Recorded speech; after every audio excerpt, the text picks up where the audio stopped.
Hello guys, how's it going? If you haven't noticed, a little bit of the background has changed. I reoriented my desk. So we have um we have a communication thing here. Some people have said, well, I've asked my dom, other or partner for an answer to a question, and they've come up with a non-answer. Well, mm, I would say that most likely they've probably answered your question, but it wasn't the answer that you were expecting. And that's when a lot of people make a lot of assumptions. Like, as I said, what are the assumptions that you have made in asking the question? Um, how did you word it? Like, did you use the language of the person? And the answer that they gave, can you understand the general perspective that they're coming from? Now, there's been quite a few interesting miscommunications that I've seen, particularly online. Now, online, I'm not a big fan of having really big discussions online, because many people will read what they want. They'll pick out certain, I guess, catchphrases, buzzwords, and then they have, like, a reply lined up in their head for a particular buzzword in reply, or a trope, particularly when it comes to contentious issues, because a lot of people have heard the same trope over and over again, and there is no thought actually applied to that. It's like when people make blanket statements. I'm like, well, can you be more specific? I'm like, well, they go, no, it's that simple. They try and boil it down to something that is, black and white, yes and no. And while I can understand that from a point of view is that they want to make it simple for themselves, what they are missing and what they maybe are not aware of is that then by generalizing to say things like all, and and just to say one particular thing, is that you're making the immediate assumption that every single person you come across, or every single situation you come across, is going to be exactly the same, with no qualifiers, no nothing. If you say, well, in general, or the majority, or mostly, or I've found it, usually that's to say, look, this is the general consensus. There are still outliers, however. Now, we come across this a lot. It's not always that specific when it comes to kink, because usually communication is pretty good and usually a lot of yes and no answers. However, there can be answers where it's a kind of yes, a kind of no, and a lot of people into this whole enthusiastic consent and enthusiastic yes and no, which kind of gets rid of a lot of nuance that I find, such as if something's a soft limit and you're testing something out, and I said, well, how was that? And you're not quite sure, you go, well, it kind of is a yes and it kind of is a no.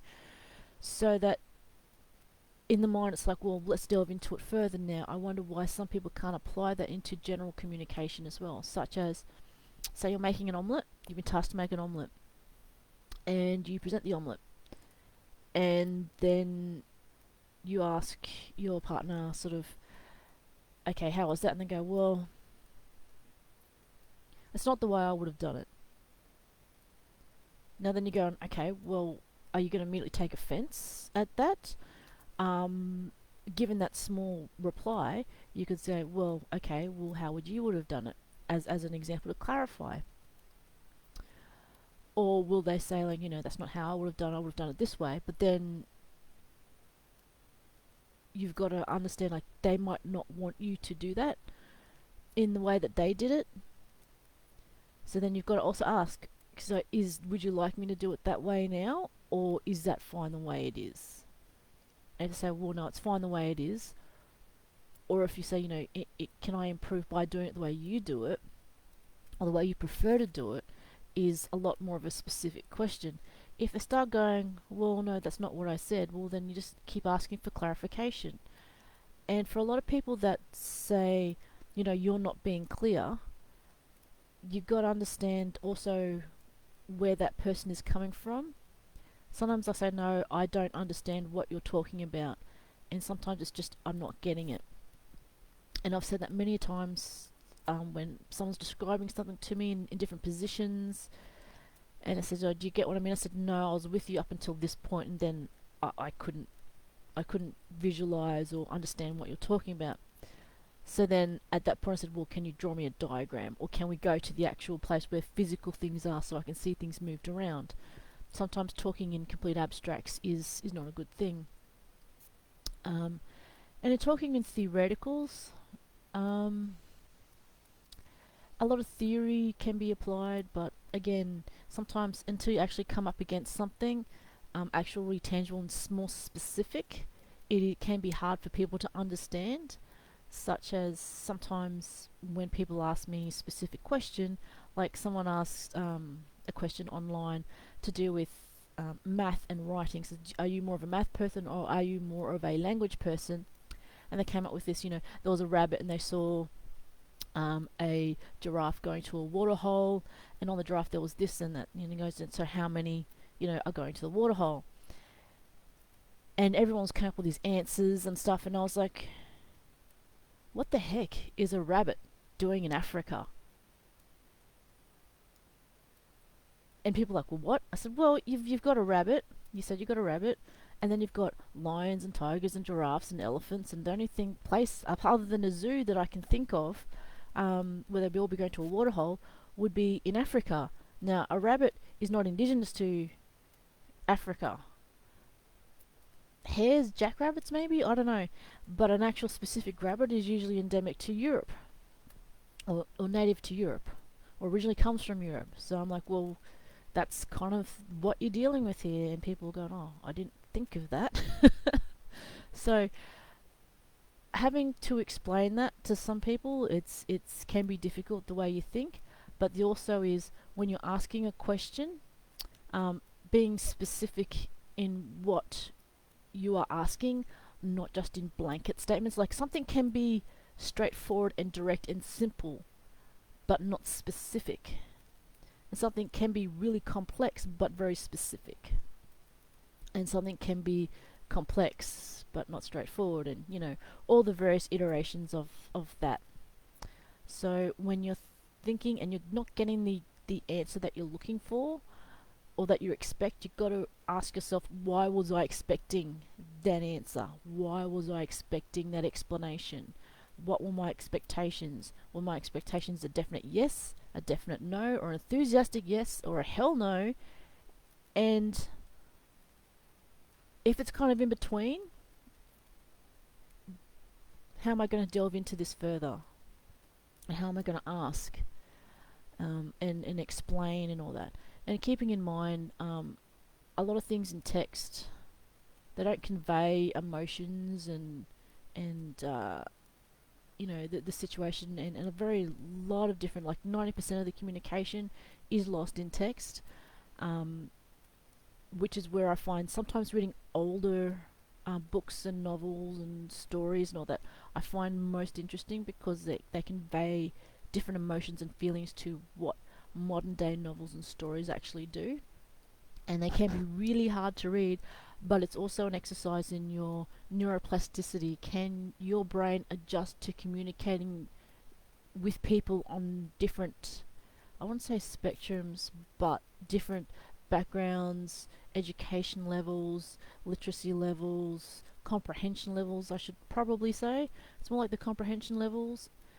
And how are you going to convey the message? How are you going to share knowledge? Now, a lot of people want quick answers, and sometimes the whole point of a D-type not giving you a specific answer is for you to think about the answer, think about the question in line with context, and to take into account more than one factor of what the answer is that you want or what you're expecting, but the way in which their reality also works, and abstract, not abstract, but more of combined realities, so that it's not just your reality and what you see, but it's their reality and what they see, and what is actually possible in between.